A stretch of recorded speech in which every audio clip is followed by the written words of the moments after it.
nawashukuru sana sana sana sana, kwa sababu mimi sijafikiria ati kuna watu wanajua yale wanaona pahali tunatoka, pahali tulipo, na vile walifikiria mimi ndio waliona wanahitaji kunipatia heshima.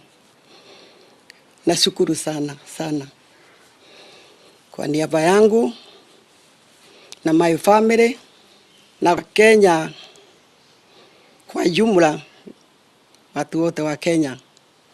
Hiyo ni heshima kubwa sana wanatupatia, na kwa hivyo mimi nawashukuru sana, na mimi nasema asante sana.